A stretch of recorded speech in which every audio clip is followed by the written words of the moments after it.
E aí, pessoal, eu sou Alexandre Batista e esse é o Costelinha no Sobrecapa, o nosso podcast de toda segunda-feira em vídeo no YouTube ou em podcast no Deezer, Spotify, Castbox, iTunes ou qualquer outro agregador de podcast que você goste de utilizar. Aproveita e já dá aquele like no vídeo, se inscreve no canal se não for inscrito e clica no sininho para ativar as notificações. Você pode personalizar o seu conteúdo entre todas, algumas e nenhuma notificação. Antes da gente começar o nosso papo de hoje, a gente convida você a conhecer ultimatodobacon.com, o nosso site, que tem matérias, guias, reviews, tudo que um bom nerd gosta sobre filmes, cinema, quadrinhos, séries e muito mais. O nosso papo de hoje está especialíssimo e para a gente conversar com Arthur Weck, da editora AVEC, eu vou chamar primeiramente o meu parceiro de todo o podcast, o mais rubro-negro de todos os membros do Ultimato do Bacon, o senhor Lucas Souza. Salve, Lucas, seja bem-vindo. Como é que você tá, parceiro? Grande Alexandre, cara, prazerzaço estar aqui com você mais uma vez para a gente falar de mercado nacional, para a gente falar sobre editoras, para a gente falar sobre lançamentos. Então, como você já adiantou aí, a gente vai ter o prazer de receber o Arthur Weck, da editora AVEC. Vamos falar um pouquinho, cara, do mercado, dos desafios de fazer quadrinhos e ouvir um pouco mais aí do que a editora AVEC está preparando para a gente. Seja muito bem-vindo, Arthur. Tudo bem, gente? Como é que estão? Eu aqui estou muito feliz de estar podendo conversar com vocês ainda de um tema que eu gosto tanto, que é mercado editorial, produção de livros, quadrinhos, literatura. Então, para mim, vai ser um prazer passar essa próxima hora com vocês. Arthur, antes de mais nada, seja muito bem-vindo, como disse o Lucas. A gente admira o trabalho, não só o seu trabalho na AVEC, que está completando 7 anos, né? É isso? Isso mesmo, agora dia 31 de julho, nós fazemos 7 anos do lançamento do nosso primeiro livro.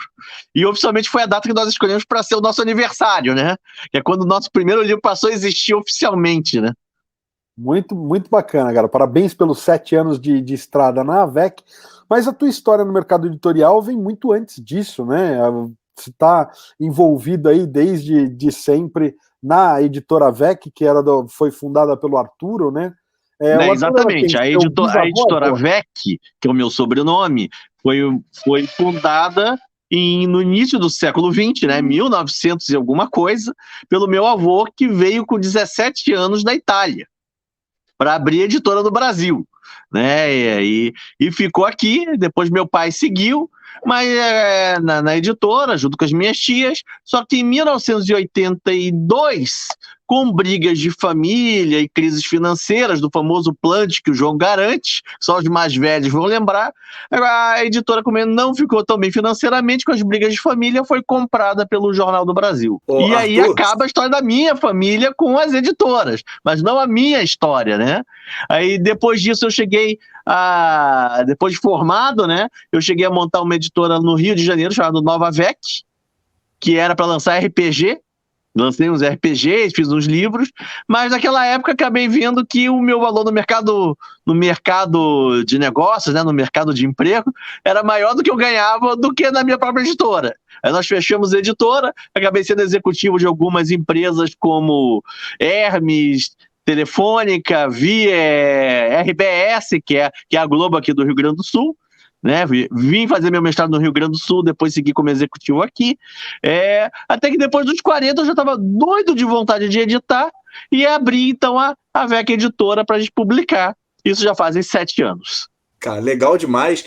Ô, Arthur, o Alexandre tinha comentado quando a gente foi bater esse papo, né? Eu não sabia que era tua, apesar do sobrenome dar uma dica boa, né? Eu não sabia que a AVEC era da tua família. Cara, eu conheci muito material. O pessoal tá vendo aí agora Mitos Republicano Ken Parker, né? Mas a primeira edição foi lá, a AVEC lá atrás. Todo o material da Bonelli, quem trouxe pro Brasil foi a AVEC. Da MED foi a AVEC. Tinha os quadrinhos de terror nacionais, Espectro, Sobrenatural, que eram muito bons. Tinha os quadrinhos da Harvey, Riquinho, Brotueja e outros, Gasparzinho, Brasinha, que eram da AVEC também. A AVEC foi uma das primeiras a trazer alguns quadrinhos europeus, também transformando em formatinho, tipo Scruffs, que eram os Smurfs. Então tem muita coisa que a AVEC foi pioneira, né? Agora estamos na moda do Arsène Lupin, por causa da série Lupin, e foi a VEC que trouxe os romances do Arsène Lupin lá nos anos 60, 50, 60 aqui pro Brasil, além de fotonovelas e outras coisas, né? Fora os materiais que vocês criaram, né, dos personagens, acho que até adaptações de personagens Bonelli, né, a gente tem a história do Chacal. Olha, eu quando a VEC terminou, eu tinha 9 anos de idade, né, então eu não criei nada. Quem criou foram meus antepassados, vamos dizer assim.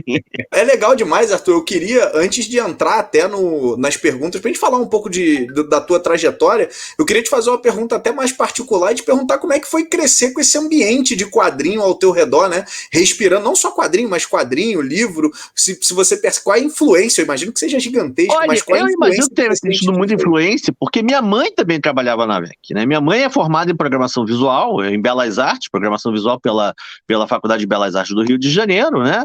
E foi trabalhar na VEC quando conheceu meu pai lá. Então, na verdade, tanto meu pai quanto minha mãe são deste ambiente, né?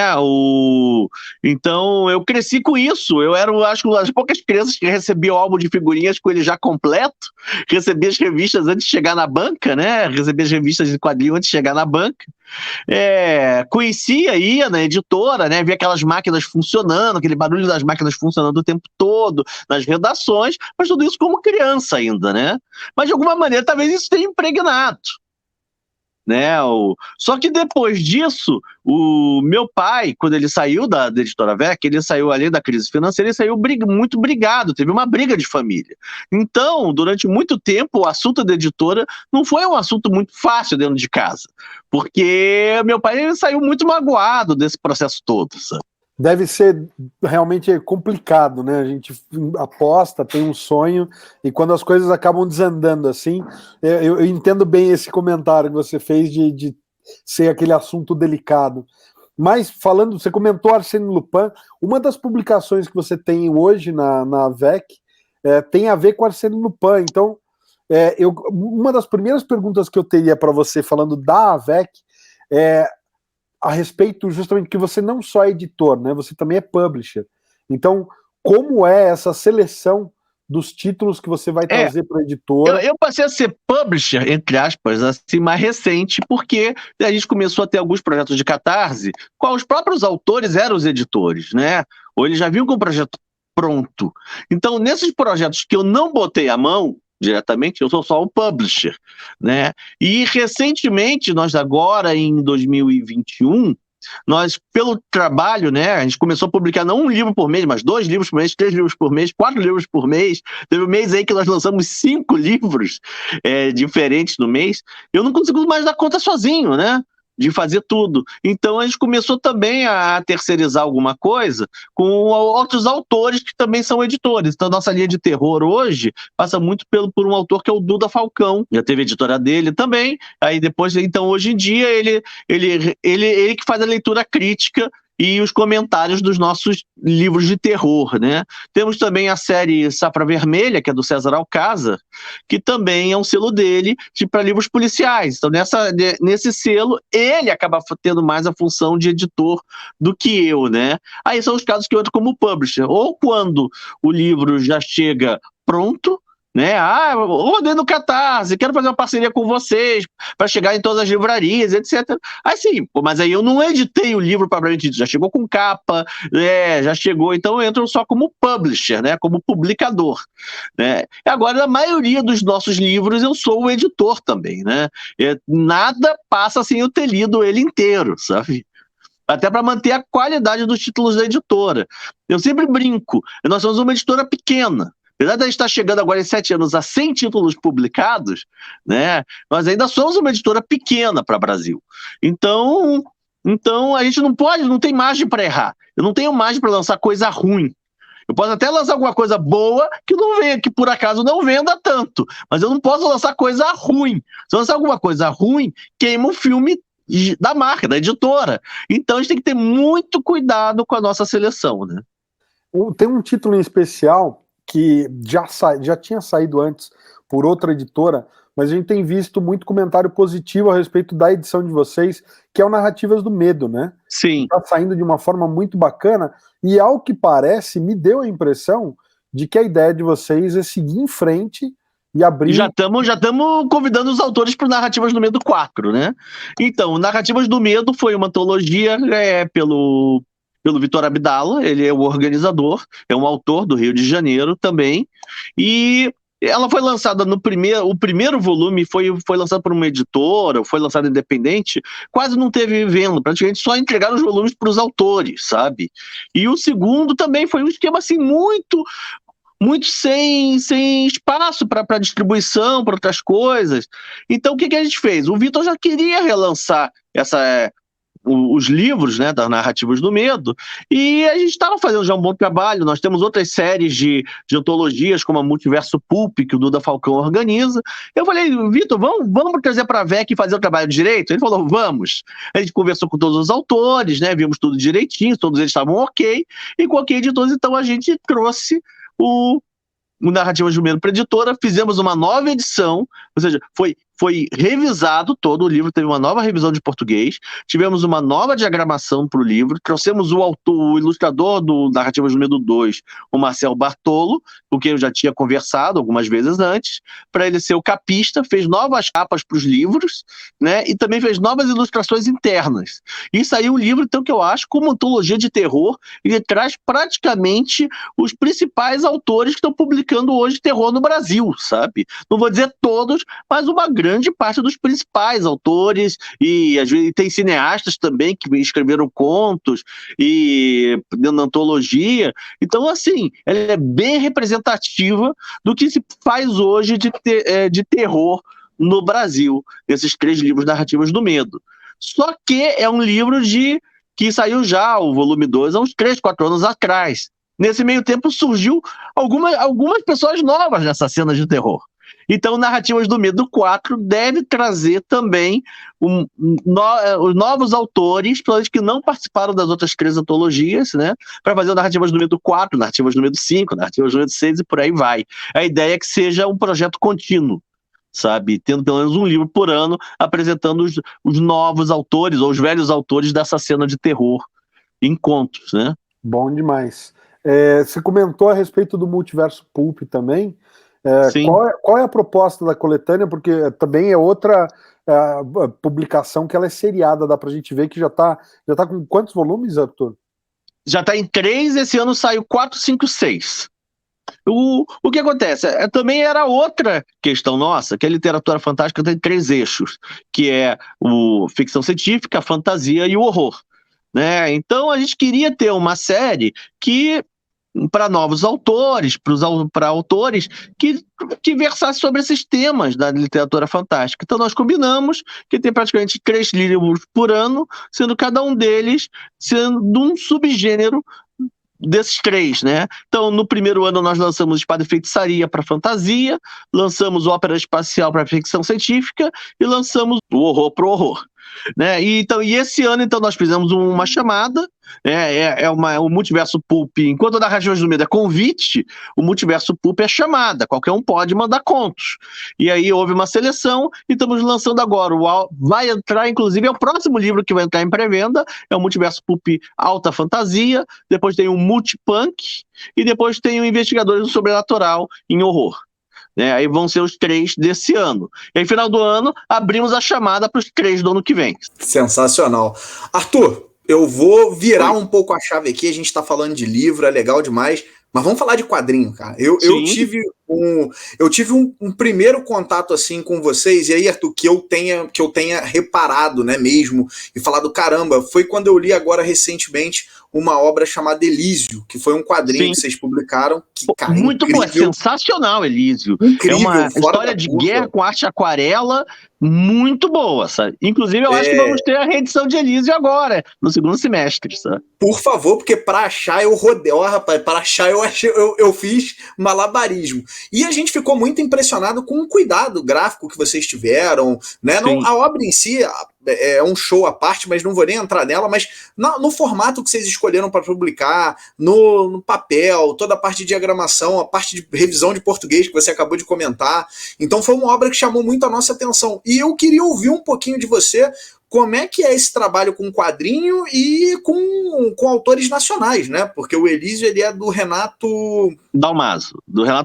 Inclusive, Obrigado. O Renato Dalmaso já fez outra obra pra gente também com uma qualidade excepcional. Só que é um tema um pouco mais, um pouco diferente, que ele fez a história em quadrinhos do São Paulo Futebol Clube. Legal, e tá lindo legal. Também. Se você pega, é de cair o queixo. Mas pra quem é São Paulino, né? Esse eu vou passar, esse aí eu não vou entrar nele não, que eu sou um cara que eu tô no outro time ali e tal, mas do São Paulo para um flamenguista é golpe baixo. Aí eu não para mim não rolou. Mais do que pelo que eu sei, o Renato tá desenhando agora a história do Flamengo, sabe? A gente tá sabendo, tô empolgadíssimo, inclusive, para poder ler, porque o traço dele é muito realista, né? Então cara, as pinturas dele são incríveis. Eu queria te ouvir um pouco como é que é o trabalho de vocês com o quadrinho. Como é que vocês... Se tudo der certo, quando ele acabar esse trabalho do Flamengo, ele vai começar um outro para nós muito legal. Mas é só para 2022, se der, que é sobre a história, a descoberta do Brasil, as navegações do Cabral e umas coisas bem legais aí, também com essa pegada histórica, sabe? Pô, bacana. Isso a gente fica feliz demais de ver e a gente fica empolgado, né? Quando a gente vê trabalhos, eu acho que falando da nossa cultura, falando do esporte, do futebol, a gente fica sempre animado. Tem um trabalho que eu sempre cito do Quintanilha, né? Que é o Luzes de Niterói, que também fala de futebol, fala de Rio de Janeiro, tal, que eu acho que é bacana demais. E vocês, como é que é a linha editorial de vocês, a visão de vocês para expandir essa parte de quadrinho? Vamos falar das linhas. A AVEC cresceu. Como é que surgiu a AVEC? Né? É bom explicar um pouco. Eu já estava com vontade de voltar a editar livros e eu fui num evento chamado Odisseia de Literatura Fantástica. Né? E nesse evento eu acabei encontrando, é um evento de Porto Alegre, né? Eu moro em Porto Alegre, eu sou carioca, mas já moro em Porto Alegre há 24 anos. E nesse evento tinha editores, muitas editoras pequenas de todo o Brasil e muitos autores. Aí eu fiquei pensando, poxa, esse pessoal tá fazendo o que eu gostaria de estar fazendo, né? Então, vou fazer também. Se eles estão podendo, eu também posso, né? E aquele receio de entrar nesse mundo editorial, que é um mundo muito difícil, né? Acabei perdendo um pouco e abri a editora, e exatamente com essa pegada de fazer literatura fantástica, né? Então, nosso primeiro livro foi Rio, Zona de Guerra, que é um cyberpunk se passado no Rio de Janeiro, né? Uma história cyberpunk no Rio de Janeiro. Inclusive, vendemos os direitos pro audiovisual desse livro, mas nunca foi transformado em audiovisual, né? O Rio, Zona de Guerra. E o nosso segundo livro já foi um quadrinho, já foi o Belladonna, que foi, na época, o maior catarse de quadrinhos, arrecadando R$36 mil. Para a época era um absurdo. Em 2014, um catarse de quadrinhos. Eu falei, Ana e o Denis, né? A Ana Recalde, o que é um catarse desse valor? Vocês estão loucos? É muito. Eles falando, não, Arthur, pode ir. Nós já estamos publicando há 3 anos o Belladonna, uma página por semana. O pessoal está doido para ver o final. Vamos fazer que vai dar certo. E foi o maior catarse que conseguiu. Então, o nosso primeiro livro foi um cyberpunk, o nosso segundo livro já foi quadrinhos, né? Já foi o Belladonna, que é uma história excelente. Eu gostaria muito de já vender para audiovisual para alguém fazer uma série do Belladonna, só que precisa de dinheiro, sabe? Eu acho uma pena toda essa questão de adaptações para audiovisual que acabam, sei lá, não rolando ou demorando para acontecer, porque a gente tem alguns quadrinhos e alguns livros nacionais que são incríveis, né?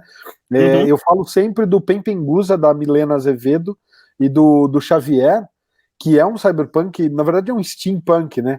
Mas é incrível, e se tivesse lá fora, já tinha virado série da HBO, assim, fácil. Eu tô curioso, eu vou conferir esse título de vocês, porque eu adoro cyberpunk. Ele só tem em e-book hoje em dia. O Belladonna já tá esgotado, só tem em e-book. Mas foi um título tão legal que no Catarse o pessoal prometeu um RPG. Depois nós ainda lançamos o RPG Pesadelos Terríveis, baseado no mundo do Belladonna. onde as pessoas podem ser os jogadores, são personagens que podem entrar no mundo dos pesadelos, como a Samantha, que é a protagonista de Belladonna. Então, respondendo a sua pergunta, a nossa linha é a literatura fantástica, tanto nos romances quanto nos quadrinhos, né, com raras exceções. Até o Elísio é uma das exceções. A Infância do Brasil, do José Aguiar, e o Elísio são algumas exceções, porque estão em quadrinhos, mas não são literatura fantástica, são romances históricos, por assim dizer. E recentemente nós abrimos também para a área policial de thrillers. Então, praticamente, o nosso tripé agora é um quadrado, é fantasia, ficção científica, horror e literatura policial. E os thrillers e livros policiais, né? Então é mais ou menos isso daí. Tanto em quadrinhos, quanto em romances, quanto em juvenil. A gente tenta ficar nessa área. Arthur, vou te fazer uma pergunta aqui que a gente sempre faz quando a gente está trocando com o pessoal que vem de mercado e tal. Quais são, na tua visão, os principais desafios de quem trabalha no Brasil com quadrinho, com livro, com edição? O que você enfrenta aí no teu dia a dia que dá aquela arrepiada no editor? Olha, Lucas, hoje em dia, o principal desafio não é mais fazer o livro. Não é nem mais conseguir financiar o livro. Porque hoje em dia tem ferramentas como Catarse e tudo, que está sendo muito usada pelas editoras hoje em dia. O que está salvando as editoras pequenas é o Catarse, né, para publicação de materiais de nicho, né, que não são grandes. Mas o principal é vender o livro depois. Porque nós estamos num momento de pandemia que acabaram os eventos, e que as duas principais redes do país, que respondiam por 50% da distribuição nacional e das vendas de livro nacional, quebraram, que é a Cultura e a Saraiva. Então, e as que sobraram, tirando algumas redes pequenas, por exemplo, a Livraria da Vila, a Livraria da Travessa no Rio de Janeiro, a Curitibas, você não tem mais um grande distribuidor. O que acontece? Quando eu entrei na Saraiva, tudo bem, era uma negociação dura. É uma negociação chata, mas quando eu mandava o livro para a Saraiva distribuía para as 110 lojas dela, a loja de Recife, de Manaus, de Belém do Pará, do Rio Grande do Sul, do Mato Grosso. Então é o seguinte, quando eu vendia meu livro para a Saraiva, eu conseguia estar em todos os estados brasileiros praticamente. Com a Cultura, que tinha 12 lojas, também eu consegui uma boa penetração, que tinha Cultura em Recife, Cultura em Fortaleza, Cultura em vários lugares, Cultura no Rio Grande do Sul, Cultura no Rio de Janeiro, em São Paulo, em Curitiba. E com essa quebra dessas duas redes, mais a FENAC, que depois foi eu perdi não só os 50% que eles vendiam, mas também a capilarização da logística. Ou seja, as livrarias que sobraram no Recife, eu não posso mais mandar para elas para São Paulo para chegar no Recife. Eu tenho que mandar para a livraria do Recife. Eu tenho que cobrar a livraria do Recife, não uma só que responde por 110 lojas. Eu tenho, vamos dizer, para eu ter a mesma capilarização, eu tenho que negociar e mandar frete para 110 lojas diferentes. Isso é complicadíssimo. Então, isso acabou destruindo praticamente a bibliodiversidade que a gente conseguia ter no país. Eu conseguia que meu livro chegasse em Manaus, por exemplo. Agora, eu não consigo mais. O que se salva é o comércio online. Mas aquela pessoa que antes ia para o shopping, passava numa livraria, olhava os títulos na livraria, gostava de uma capa e comprava, essa pessoa sumiu.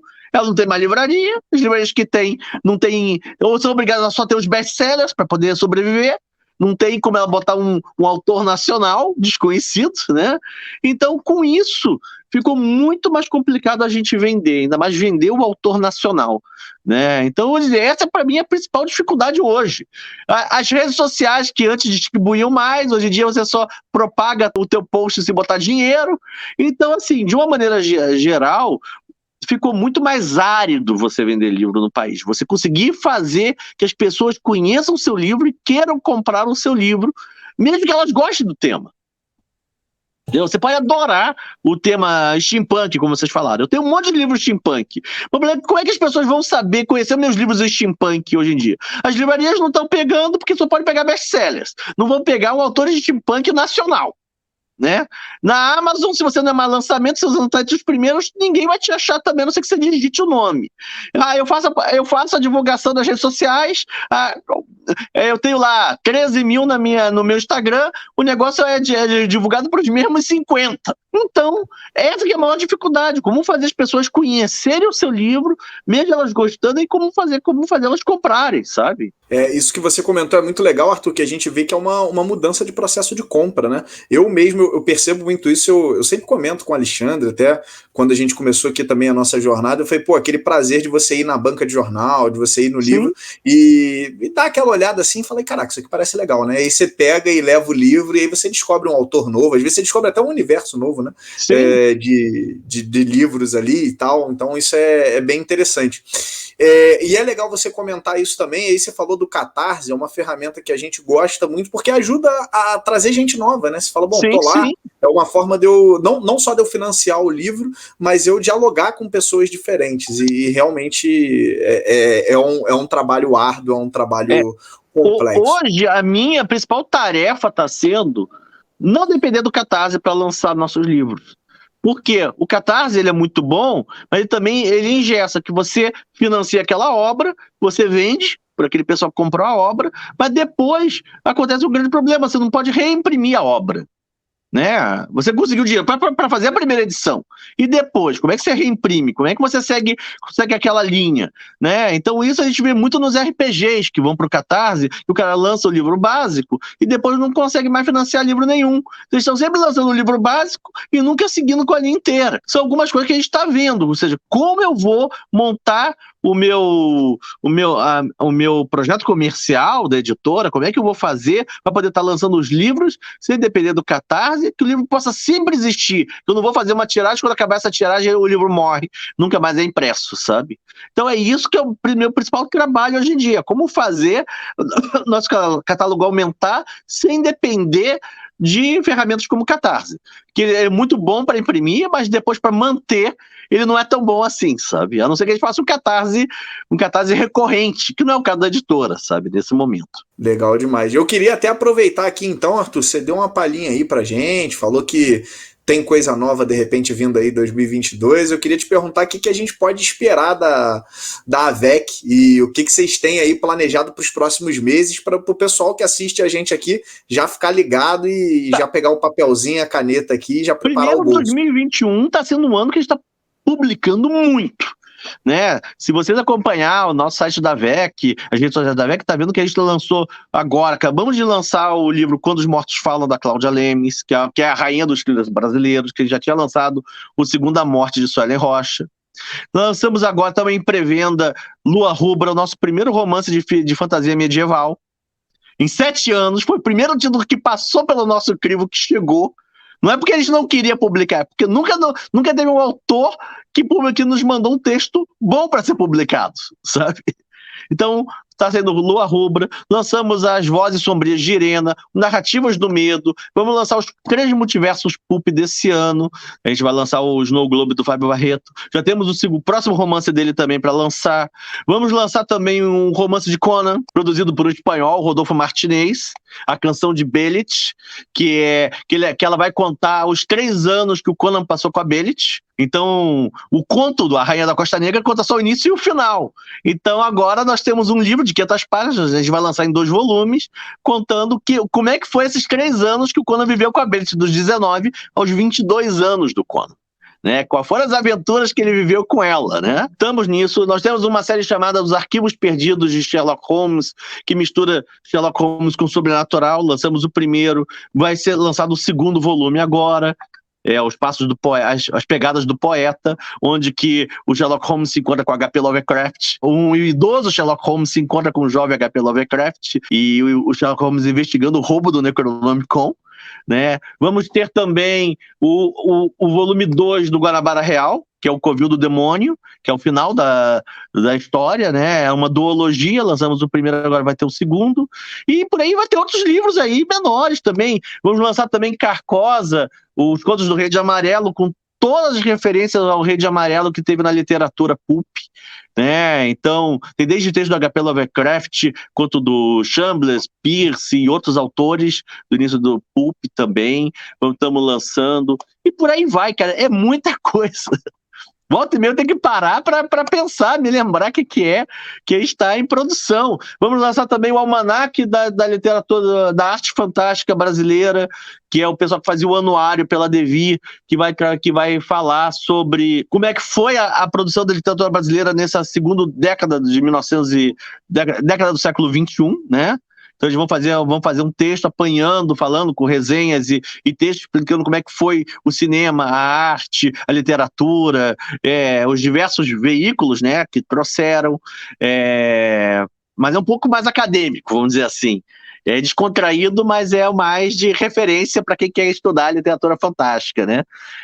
Vamos também estar trazendo a republicação de um autor gaúcho, que é o Roberto Pelando, com Noite Sem Fim e O Primeiro Amanhecer, vão ser 2 livros, ele lançou o primeiro pela Antiga Tarja, nós vamos estar relançando ele e fazendo a segunda parte, que termina, que também é uma duologia, vai estar terminando, e por aí vai, é muita coisa, vocês não têm ideia, né, do que a gente está planejando aí para o segundo semestre, sabe? Eu estou com 3 diagramadores, 3 revisores trabalhando paralelamente para dar conta, sabe? Devemos lançar um outro romance de terror chamado Tumular. Ele tem livro de contos do Oscar Nestarez também.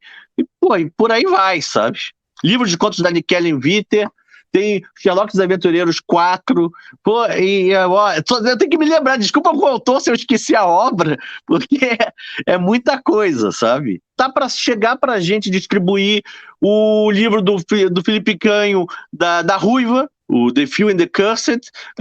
Ele fez o Catarse para lançar o integral, né, dos quadrinhos da Ruiva, naquele cenário pós-apocalíptico dele, né? Então nós vamos estar lançando agora, está chegando ao nome dos...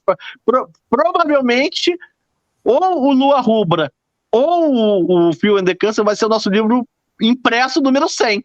Um dos dois, estão competindo. O que chegar primeiro é o nosso livro número 100, sabe? Bacana. São os Corvos de Manolana, né? É o primeiro esse volume. mesmo. Show Esse demais. mesmo, o Muito integral bom. dos Corvos de Manorama é o que a gente está publicando agora, sabe? Eu e o Lucas, a gente chegou a conversar com o Canho, aproveitar a brecha, só para deixar para quem está assistindo em casa o link aqui para ouvir a nossa entrevista com o Canho. A gente apoia. É uma série bem, bem divertida mesmo. Ele teve uma sacada muito boa com esse universo da Ruiva, muito legal mesmo.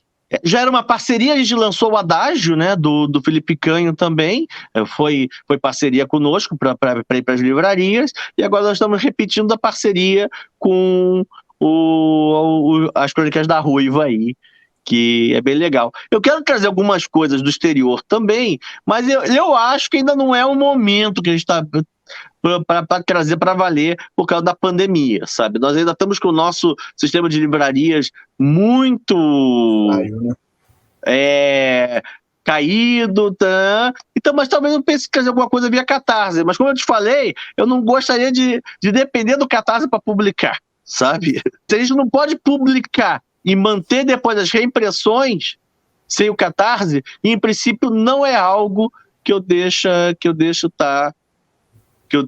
tô dando preferência, sabe? Eu tô dando preferência para que a gente consiga andar com as nossas próprias pernas dentro do que a gente pode, sabe? Estamos lançando um novo RPG do Jorge Valpassos, que é o Lições. A gente lançou o romance baseado no universo do Lições, que é o Rubro e Roxo. Vamos lançar o RPG agora, no segundo semestre também, está sendo diagramado. Então tem bastante coisa pela frente. Vamos ter reimpressões do Pesadelos Terríveis, agora com capa dura também. Então vai ter algumas coisas legais aí vindo aí também. E sem comentar que em 2020 vendemos 2 livros para o audiovisual. Então, se tudo der certo, em algum momento a gente vai poder anunciar a série baseada nos livros que a gente vendeu, mas como as empresas de audiovisual não anunciaram ainda, a gente não pode falar. E já vendemos alguns livros nossos para o exterior. Então agora a VEC é publicada nos Estados Unidos, sabe? O Matrimônio de Céu e Inferno foi o primeiro título publicado no exterior da VEC. Carnívora do Périx Júnior também já foi publicado lá fora pela Behemoth, uma editora pequena, e temos alguns títulos nossos que foram comprados para o Canadá, que vai distribuir também para os Estados Unidos, né? Então, também vamos estar. Então, aos pouquinhos, estamos conquistando o mundo. Bom demais, Arthur. Sobre a reimpressão do Elísio, que você comentou, que talvez venha para o ano que vem, você tem Não, uma data esse ano. Esse ano. Segundo semestre, então. Eu estou vendo questões de preço para ver se a gente consegue fazer uma parceria para poder conseguir reimprimir o Elísio. Né? Não sei se vai vir de novo em papel couché, né? Mas eu quero ver se, mesmo que não venha em papel couché, que a gente possa ter pelo menos a versão em offset brochura e versão capa dura, para quem quiser também. Eu acho que o livro merece. Então a gente está negociando tudo isso, é uma costura para o preço não explodir, porque é 4 cores, né? Então, tudo isso a gente está montando para ver se eles conseguem trazer o Elísio esse ano ainda, e outros títulos que já estão meio esgotados também, sabe? Muito sensacional. Acho que já fica aí, né, Alexandre, o convite para o Arthur, pro autor também, para vocês voltarem aqui quando tiver anunciada a reimpressão, para a gente bater um papo de Elísio, falar de Elísio, porque é uma obra aí, quem for lá no Ultimato do Bacon já tem review dela lá, cara, é uma obra fora da curva, então vale muito a pena aí, e o trabalho de vocês, volto a repetir, da parte gráfica, editorial, tá sensacional, então é uma belíssima edição. Por causa dessa nossa questão de estar querendo andar pelas nossas próprias pernas e precisar de catarse, esse é um ano em específico que a gente está lançando muito romance, né? Livro mesmo de literatura, e um pouco menos de quadrinhos, né? E se tiver algum quadrinho, provavelmente vai ser preto e branco. Se não for alguma parceria de catarse, alguma coisa assim, provavelmente vai ser preto e branco. Mas estamos vendo também a reimpressão de Borne e Cartola, como mangá. Deve ter também aí, o Lucas Marques já está desenvolvendo o volume 2 do Ritos de Passagem. Então tem várias coisas aí acontecendo, né?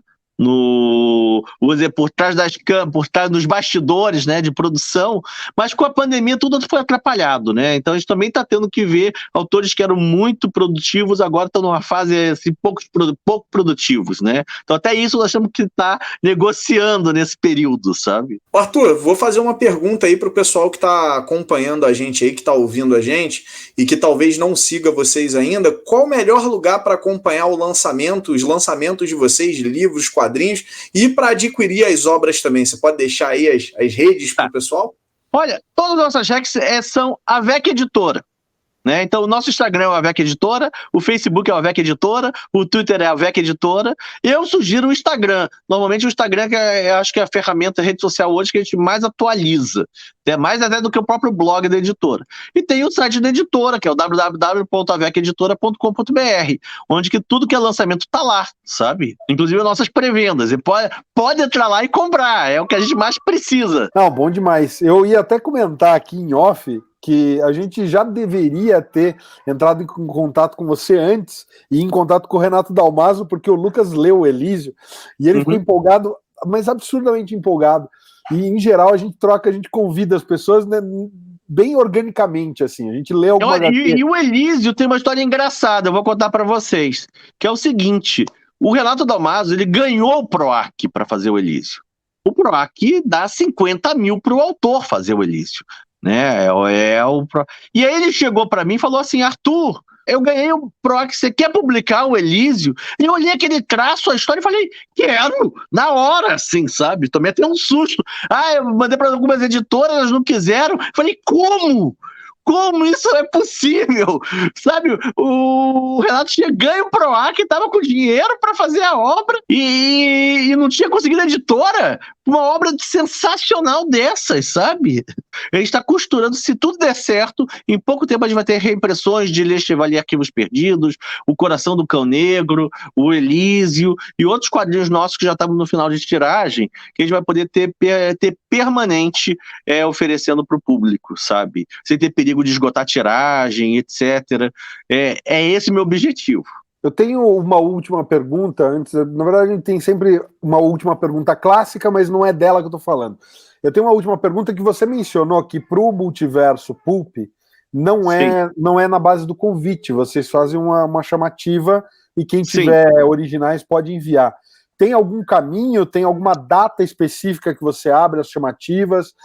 Quando geralmente você divulga?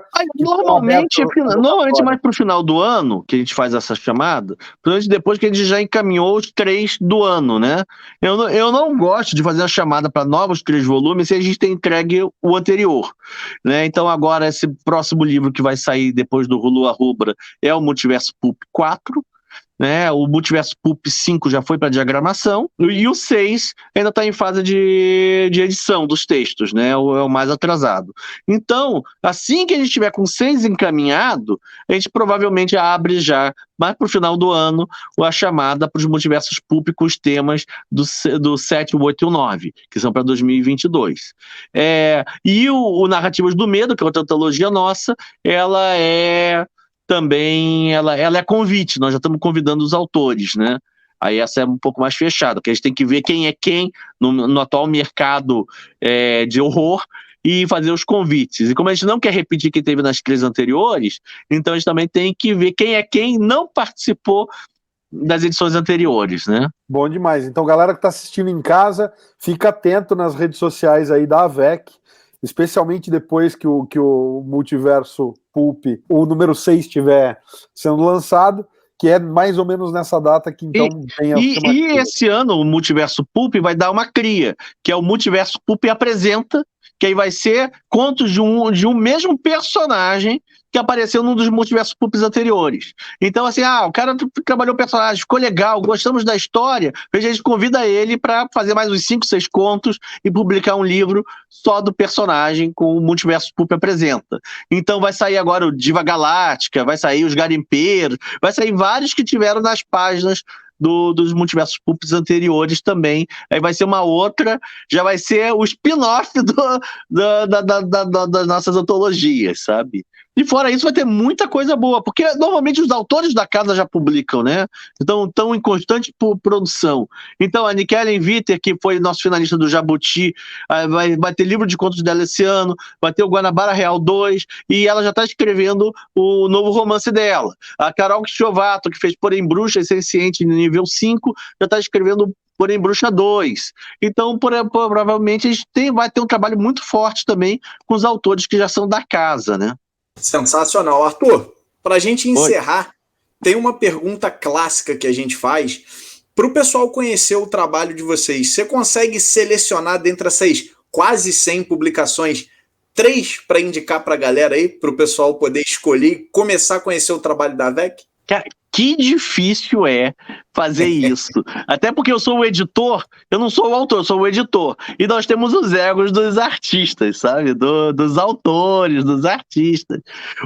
Então, o que eu diria, uma obra bem legal, que o próprio Elísio, que está esgotado, seria uma que eu indicaria. O Infância do Brasil, que já está esgotado, também seria outra que eu indicaria. Né? Tem o Quem Matou Cacheta, já está esgotado. Belladonna também, são títulos mais antigos. Mas dos novos, um que eu gosto muito em romance de thriller é A Segunda Morte de Suelen Rocha, da Cláudia Lemes. O Viajante do Abismo, da Nikellen Viter, e o Porém Bruxa, da Carol Chovato. É o nosso trio de autoras atuais, que estão muito legais. Lançamos também o Vozes Sombrias de Irena, da Mia Sardini, também está muito legal no horror. Né? Na fantasia temos o Lua Rubra, que é o nosso primeiro livro de fantasia mesmo, e mais para frente teremos a Canção de Belit, também trazendo Conan para a VEC. Nos quadrinhos tem o próprio livro da Ruiva, que vai ser um dos próximos a ser lançado. Temos o Matrimônio de Céu e Inferno, do Enéas Tavares e do Fred Rubin, que é bem bacana. Temos do César Alcázar o Cão Negro de Clondalf e os quadrinhos do Cão Negro também, para quem quiser conhecer. Temos do Azé Cordenonce o Le Chevalier, romance e os quadrinhos também do Le Chevalier, para quem quiser conhecer um pouco mais do steampunk, e por aí vai. Temos o Caminho do Louco, do Alex Mandarino, também, que o livro 2 deve estar chegando esse ano pra gente. Temos os livros da Marcela Rossetti, com Lobisomens, Os Filhos da Lua. É tanta coisa boa que é difícil dizer. E eu sou empolgado com os meus títulos, sabe? Então, esse é muito complicado, porque não tem título que eu ache ruim, sabe? Senão eu não estaria publicando. É aquela coisa, né? Difícil escolher qual é o filho que você gosta mais, né, Arthur? Ainda mais com 100. Como é que eu vou dizer? Eu gosto mais desse, sabe? Eu entendo, a gente entende sim. Arthur, a gente quer agradecer demais por você abrir um tempo na sua agenda para conversar com a gente.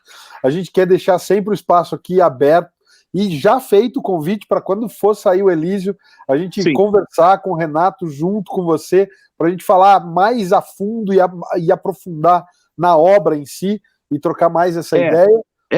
O que eu posso adiantar é o seguinte, eu estou vendo essa questão da reimpressão, mas existe uma grande chance para a gente conseguir manter o preço com tiragens menores, que a gente tem que trocar o papel do coucher para o offset.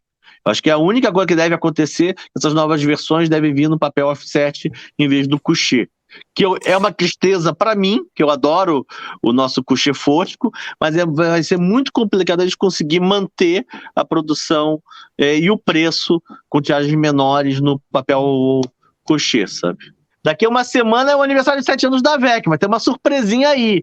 Eu acho que na semana que vem nós vamos colocar por dia e-books gratuitos, cada dia, 1 ano da editora. Então, na segunda-feira vai entrar gratuito os e-books de 2014, na terça de 2015, na quarta de 2016, na quinta de 2017, na sexta de 2018, sábado de 2019, domingo 2020, e vai ter e-book que foi lançado desse ano, 2021, que vai entrar gratuito na outra segunda. Então vão ser 7 dias, de segunda a segunda, com lançamentos de e-books gratuitos para comemorar os 7 anos da editora.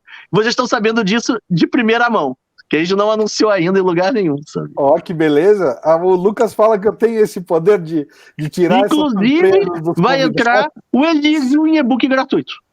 Ah, que beleza. Olha que beleza. Vocês que gostaram tanto, vai ter e-book gratuito. Ele é de 2019, então deve entrar lá pelo sábado da semana que vem. Sensacional. E que você está assistindo agora com a gente, não deixa de conferir, dica do Lucas, tem review lá no Ultimato do Bacon, e a gente, Lucas adorou a obra, eu vou ficar aqui esperando para conferir a minha.